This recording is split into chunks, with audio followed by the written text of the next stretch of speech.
It's rare that I get to talk about a whole new country on RM Transit, and when you think of Greece, you might think of historic sites and beautiful islands, but for me, I usually think of it for the very interesting Athens transit system, as well as the Thessaloniki Metro. Is that still happening? Now, since there seems to be some confusion, I visited a solid supermajority of the systems I talk about on the channel. And when I visited Athens, I was really impressed with how comprehensive the rail transit system is, and a lot of the interesting features that it has. In some ways, it doesn't even feel like you're in Europe. So let's take to the rails of Athens to look at this very interesting transit system and where it's headed next.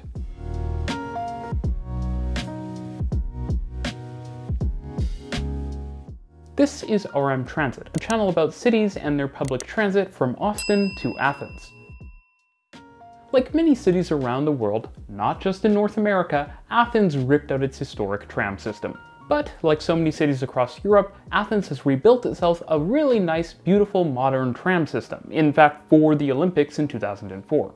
And it's actually quite an extensive system, running 32 kilometers with nearly 60 different stops.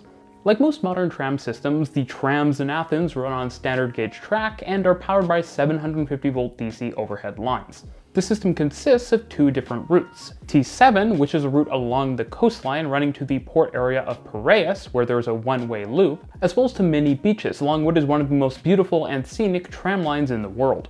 There's also the T6 route, which runs from central Athens near the Acropolis all the way down to the coast to meet with T7.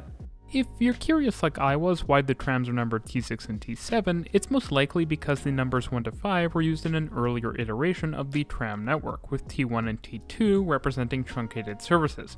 However, 6 and 7 also benefit from allowing a unified numbering scheme with the metro. The network is really attractive, and there's quite a few interesting spots on T6 in particular where the line splits in two to weave through tight alleyways in historic areas of the city.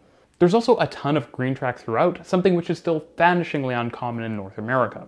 While the tram system only originally had kind of meh tram units from Ansaldo Breda, its newer trams from Alstom, Citadis units, look and feel modern. Seems like it's still one of the few rolling stock products which Alstom does consistently knock out of the park. Running deep underneath the trams is the Athens Metro network, which is run by the same operator and moves well in excess of 1.5 million people a day, which is really respectable for a network with just 66 stations over roughly 92 kilometers of track on Athens' 3 different lines. It should, however, be noted that because several of Athens' interchange stations are really separate facilities, that the actual station count is arguably higher. I'll let you hash that one out in the comments though. The Athens Metro is interesting from the first time you look at its map, with a giant triangle transfer in the middle, and all 3 lines starting near the coast and ending up further inland. Despite only having 3 lines, the Metro effectively has 5 different interchanges, since lines 2 and 3 both connect to line 1 twice. And all of the lines actually connect with the tram system, which means there's a ton of intermodal connectivity. Line 1 was the first line in the Athens Metro, and it's one of the world's great metro lines, as so many Line 1s seem to be, from Paris to Seoul. Line 1 is actually formed of the remnants of a surface railway with a short underground central section, meaning that most of the tracks actually don't run underfoot, though they do run through some rather historic and attractive old stations. Some even claim that Athens Line 1 is the oldest metro line in continental Europe, which kind of depends on how you define a metro line. Is it a metro line if it gets upgraded into a metro line, like Athens Line 1, or is it a metro line if it was designed as a metro line like Budapest M1? It's really up to you to decide. Adding to the intrigue of this sometimes above, sometimes below ground transit corridor are a number of stations with Spanish solution boarding, where platforms are on not just one, but both sides of the trains. I also really love the Southern Railway style terminus in Piraeus, which is also home to a workshop and reminds me a lot of Hammersmith on the subsurface lines in London. That being said, the line given its age and infrastructure is rough around the edges, especially compared to the newer lines.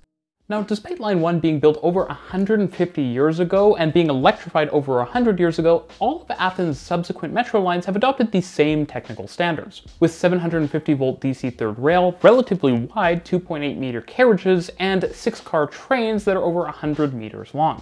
Lines 2 and 3 are in many ways much less charming. They're both modern metro lines that opened in the 2000s and are entirely underground, although interestingly with many curved platforms, something which actually isn't so common on modern metro systems. In many ways, from the station designs to the Hyundai Rotem rolling stock, these lines remind me a lot of systems in Asia, as well as of course Vancouver's Canada Line, which notably has the same seats. Athens also has platform edge lights, which blink when a train is approaching, just like in Washington DC and formerly in Taipei. The Athens Metro is also growing, and a new line, Line 4, is already under construction.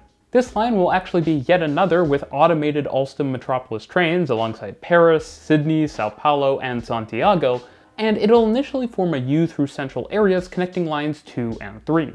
The eventual goal for Line 4, though, is for it to become more of a crosstown line, connecting to various destinations around Athens Hills and also making many more connections to other transit lines in the region. Having more metro coverage is a good thing, because Athens' density is very uniform. Without much spiky high-rise development around stations, it's more Paris than Vancouver. The Metro Master Plan also calls for much more, with an extension of Line 1 to the north, as well as a new branch, an extension to Line 2 on both ends, including south to T7 along the coast, as well as a branch for Line 4 that would parallel Line 2. There's a lot of rapid transit planned. Finally, there's Athens' suburban train system, which is actually run by Trenitalia and is quite underrated, if also a little underdeveloped. The suburban train system currently forms a giant plus symbol through Athens, with an east-west line on the north side of the city and a north-south line running through west-central Athens, including to Athens Station, where it connects with Line 2, and all the way south to Piraeus, where it actually has a terminus that's just a block over from Line 1, a connection to Line 3 as well, and of course to the trams. Beyond just serving suburban trips, the network also handles longer regional journeys and electrified intercity service to Thessaloniki. While the suburban rail system doesn't have the best infrastructure or service, core parts of it are included in the same standard ticket as with the metro and trams, something which much larger cities like Toronto still haven't managed to figure out. There is no way to sugarcoat it, the network needs a lot of work, from more tracks to more grade separations. There are a ton of grade crossings in central parts of Athens. But when you actually look into it, there's a lot of work going in to improve every part of the network, and you can see a lot of it if you just go and look at images online, including new and upgraded stations, rebuilt and expanded rail corridors, and far more. Already on the network today, most of the trains are really nice Siemens Desiro EMUs, and apparently demand is high enough, despite the rather low service levels, that there are already plans to introduce higher capacity trains for the future, including bi-level EMUs, which are just lovely. One really interesting element of the system is the line to the airport, which is quite useful in and of itself, if a little infrequent. But it actually also allows Metro Line 3 with its completely different high-floor metro trains to serve the eastern suburbs and the airport directly. This actually takes its route to nearly 50 kilometers long. To do this, Line 3 trains pop out of the metro tunnels onto the suburban rail corridor, put up pantographs to accept the overhead power on the line, and serve different platforms at the stations that are built at the appropriate platform height for the metro trains. There are separate ones for the suburban trains. This is pretty similar to how the Rotterdam Metro and Randstad Rail interact in parts of The Hague. All in all, this is a pretty unique way of connecting rail to the airport and having multiple different rail lines actually directly serve it. And so while there is an extra fare, I'll always remember Athens for its relatively interesting air-rail link. Though it should be mentioned that the frequency of airport services isn't all that great.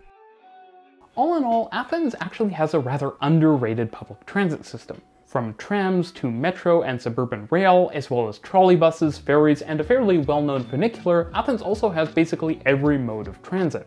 And the actual service offered is solid, with good frequencies and smart integrated ticketing. But perhaps what's most impressive is how new most of the system is. From the creation of 2 out of 3 metro lines, to the entire tram system, the electrification and expansion of the suburban rail, a lot has happened in just the last 2 decades, and I think the future is even brighter. The system is also very well connected, with all major modes connecting to all of the others, and the tightly interlinked metro, tram, and suburban train system. Getting on the metro in Athens is a really great experience, and another example, alongside cities like Warsaw and Helsinki, that there are so many cities we can look to learn about how to build better public transit and rail systems. While Paris and Tokyo are great, they aren't the only cities to learn from. Thanks for watching.